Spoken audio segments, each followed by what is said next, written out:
December 25th, 1944, Montana. Before dawn, the sky hung heavy with iron-gray clouds. Frost clung to the barbed wire like dusted glass. In the assembly yard, a line of women stood motionless, their breath white in the cold air. They wore thin wool coats over prison uniforms, each face turned toward the sound of boots on frozen gravel. An American guard appeared at the gate, his rifle slung, but his tone light. "No work today," he said. "It's Christmas." For a moment, no one moved. The words drifted out into the wind, fragile, almost unbelievable. These women, clerks, nurses, translators once working for the Reich, had learned not to hope for mercy. They waited for the correction, the command to form ranks, the whistle for roll call. None came. The guard gestured toward the mess hall, where warm light spilled through fogged windows. Inside, something was different. The smell of bread, meat, and cinnamon in the air. They didn't know it yet, but this morning would be the one they remembered for the rest of their lives. By late 1944, the Second World War had reached its breaking point. In Europe, Allied forces had landed in Normandy, advanced through France, and were now fighting the desperate German counter-offensive in the Ardennes. Across the Atlantic, the United States found itself responsible for a growing population of captured Axis soldiers. Between 1942 and 1945, more than 400,000 German prisoners of war were transported to camps across the American mainland, scattered through the quiet farmlands of Texas, Colorado, and Montana. Most of these prisoners were men, soldiers taken in North Africa or Western Europe. But a small number were women, civilian auxiliaries, nurses, translators, and factory workers swept up as the Reich collapsed. They were not combatants in the traditional sense, yet they wore the label enemy all the same. America, bound by the Geneva Convention, built a system of camps that combined security with a degree of decency. Prisoners received medical care, mail, and rations, roughly equivalent to U.S. Army standards. They were expected to work, logging, farming, or maintaining the campgrounds, but they were not to be mistreated. For many Americans stationed as guards, these camps became unexpected studies in humanity. The war was fought thousands of miles away, but in the stillness of the Rockies or the plains, they faced the living reminders of their enemy, young, exhausted, and no longer dangerous. In Montana, the remote Fort Missoula held hundreds of internees, including a group of German and Italian civilians brought from Europe through a long chain of military transports. The camp sat in a valley framed by mountains, its fences cutting through snowdrifts and pine trees. Life there was ruled by routine. Days began before sunrise, with the whistle for roll call echoing through the barracks. Work details followed, splitting wood, scrubbing kitchens, cleaning stables. Letters from home were rare, censorship was strict, and news of the war came weeks late. Winter made it worse. Temperatures dropped below freezing, water pipes cracked, and frost crept across the inside of the windows. The women slept in their coats, learning to live without warmth or certainty. Most had stopped marking the calendar. Then, on the morning of December 25th, 1944, the guards gave a different order. No work, no formations. Instead, they told the prisoners to come to the mess hall. The Americans had decided that, for one day, the war could wait. The mess hall stood at the center of the camp, a long wooden structure with a tin roof that rattled in the wind. Usually it was where prisoners lined up for thin oatmeal, watery coffee, and bread baked from coarse flour. On that morning, the smell was different. The kitchen staff, mostly enlisted men from small towns across America, had been up all night, using their own rations and ingredients pooled from nearby depots. They roasted turkeys brought from a supply train, peeled potatoes until their hands blistered, and opened precious cans of fruit that were normally reserved for officers. Someone found a crate of cranberries. Another brought sugar from the quartermaster's store. Word spread quietly among the guards that they were doing something unusual, something that wasn't in any manual. Most of the German women didn't know what to expect. They walked toward the hall in silence, shoes crunching over the frozen ground. Through the frosted windows, they saw movement. men carrying plates, tables covered with real cloth instead of oil paper. The Americans had hung paper garlands and set small pine branches at each place. For the first time in months, the hall glowed with color. Inside, the heat from the stoves fogged the air, mixing with the smell of roasted meat and melted butter. Some guards wondered if it was wise to blur the line between prisoner and captor. Others, veterans of Europe and the Pacific, said nothing. They simply understood that this was Christmas, and whatever the uniforms said, these were human beings far from home. That simple decision, to open the mess hall to share a meal instead of enforcing a roll call, was small in scale, but enormous in meaning. It reflected a quiet philosophy growing across the American POW system, that strength was not only in arms, but in restraint. What happened inside that Montana mess hall would later be remembered in letters, memoirs, and camp records, not as a grand act of mercy, but as a brief, human pause in a war built on dehumanization. The air outside stayed bitterly cold, but for a few hours, the world inside those wooden walls would feel impossibly warm. From a human perspective, the Christmas feast at the Montana camp revealed something that numbers and reports rarely capture: the fragile bridge between enemies once stripped of propaganda and power. For the women, many of whom had been raised under years of nationalist indoctrination, the act of being treated kindly by an American soldier was disorienting. Hunger and humiliation had dulled their capacity for emotion. They had come to expect indifference or suspicion, not generosity. Yet here were men in uniform, laying out real plates and food they could scarcely remember the taste of. Roasted turkey, mashed potatoes, bread that steamed when torn open. The warmth inside the mess hall was more than physical. It carried a sense of recognition. For the Americans, the experience was equally humanizing. Many of these guards were farmhands, mechanics, and students drafted into service, far from their own families on Christmas morning. They saw in the faces of the prisoners not enemies, but reflections of their sisters, wives or mothers, enduring the same winter across the ocean. When the women entered and stood motionless, unsure whether to sit, the Americans didn't bark orders. They waited. One guard nodded softly toward the tables, signaling that they were welcome. In that moment, the structure of war loosened.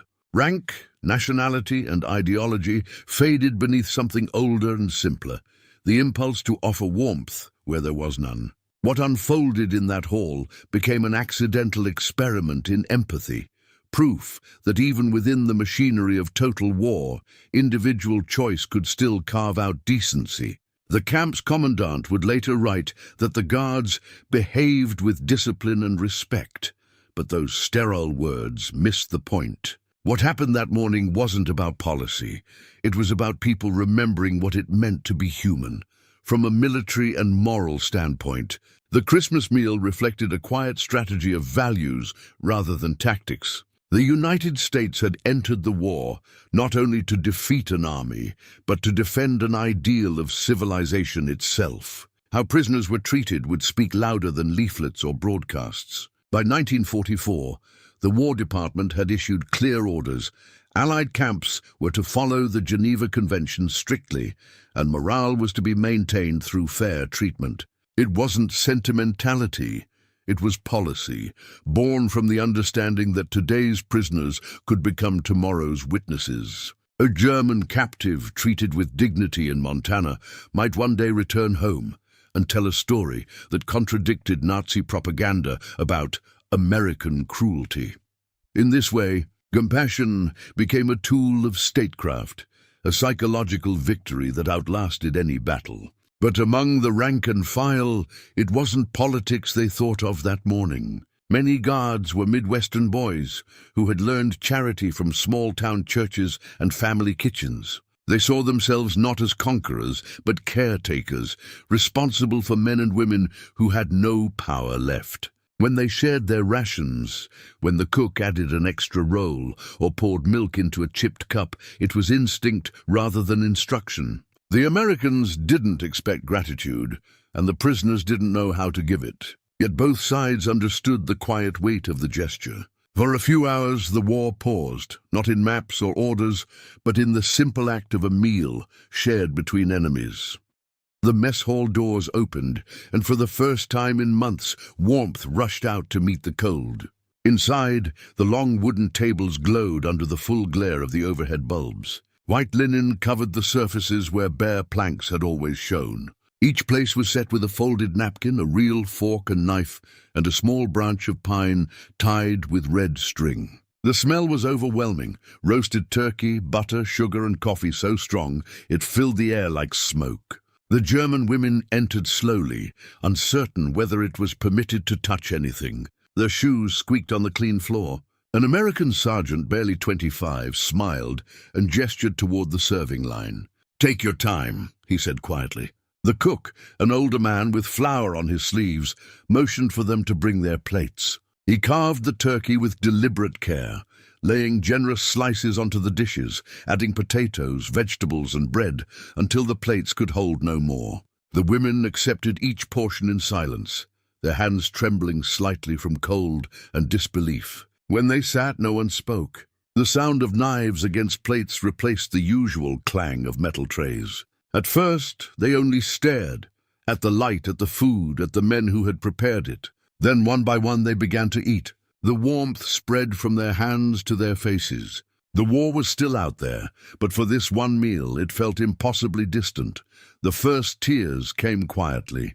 A woman from Düsseldorf, once a factory supervisor, set down her fork and pressed her hands flat on the table, trying to steady them. The crust of her bread broke softly beneath her palms. Across from her, a younger prisoner stared at her plate as if afraid it might vanish.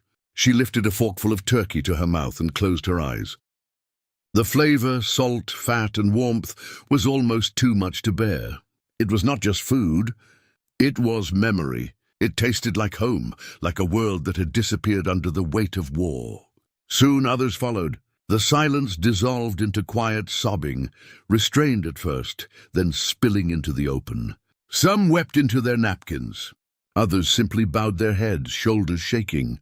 The Americans froze, unsure what to do. One private, red-haired, freckles bright under the fluorescent light, started to step forward, but the cook stopped him with a hand on the arm. "Let them be," he murmured. So they sat, listening. The only sounds were the hiss of the radiators, the ticking of cooling metal, and the faint rhythm of tears. The guards didn't try to console or interfere. They simply waited, understanding instinctively that this was not grief they could touch. It was release, the kind that came after years of silence and fear. When the crying eased, the women lifted their forks again. They ate slowly, deliberately, reclaiming each bite as if to remind themselves they were still alive. When the meal ended, the mess hall lingered in silence. The air smelled of cinnamon, coffee, and the faint salt of tears. The Americans began clearing plates, stacking them quietly, careful not to break the stillness that had settled over the room. Some of the women tried to help, but the guards shook their heads and gestured for them to sit. The red-haired private returned with a basket of oranges, bright, round, absurdly colorful, against the gray winter outside. Few of the women had seen one in years. He placed them on the tables, nodding for each to take one. The woman from Düsseldorf held hers in both hands, the skin cold and dimpled. She pressed her thumb into the peel, and a sharp citrus scent filled the air. Her eyes watered again, but she smiled this time. When the last dish was cleared, the Americans told them there would be no labor that day, no roll call until evening. They could walk the yard or rest. The women rose slowly, carrying their oranges as if they were something sacred. Outside, the snow had started again, falling thick and soft. The yard was quiet, except for the crunch of boots and the low hum of wind through the fence. The guards watched from the gate, their breath clouding the air, unsure what to say. For once, orders didn't seem necessary. The war felt momentarily far away, and in that fragile distance, something human had returned. In the days that followed, word of the Christmas feast spread quietly among other camps. Letters from guards mentioned it in passing. We gave them turkey and pie, and some cried, small sentences buried in pages of routine. For the prisoners, the memory lingered longer.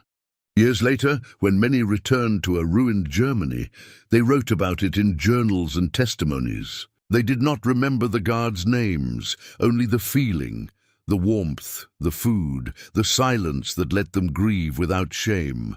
Some said it was the first time they felt seen as human again. Historians studying America's wartime camps found dozens of similar accounts, simple gestures that contradicted the brutality of the age. The United States had held nearly 500,000 Axis prisoners, and by most records treated them with consistency and restraint. It was not perfection, but it was principle, to defeat hatred without becoming it. In a world defined by violence, the smallest act of decency became its own quiet victory. That Christmas in Montana would never appear in official communiques or battlefield reports. But for those who lived it, it stood as proof that mercy had survived the war. Snow fell through the afternoon, covering the camp in white silence. The guards returned to their posts, the kitchens cooled, and the prisoners went back to their barracks clutching the last fragments of warmth, a crust of bread, a half-peeled orange, a memory of light. That night, someone began to hum a hymn, soft and uneven, and one by one the voices joined until the sound filled the narrow wooden rooms. The war was not over. The world outside still burned. But for a few hours, in that frozen valley beneath the Rockies, enemies had shared something that armies could never command: compassion. In later years, historians would describe it as an anomaly, a brief suspension of hostility. But those who were there remembered it differently. They remembered the smell of roasted turkey, the way the light reflected off clean plates, the quiet dignity of being served rather than ordered. They remembered that kindness had weight, that it could outlast fear, uniform, or flag. In every war, moments like this vanish beneath the noise of battles and speeches, yet they shape what survives afterward. "No work today," the guard had said. It was not just an order, it was a sentence of mercy. In that pause, humanity reminded itself that even amid ruin, goodness could endure. If stories like this remind you that light can still find its way through the darkest winters, subscribe for more untold truths of World War II, and tell us where you're watching from and what time it is where you are.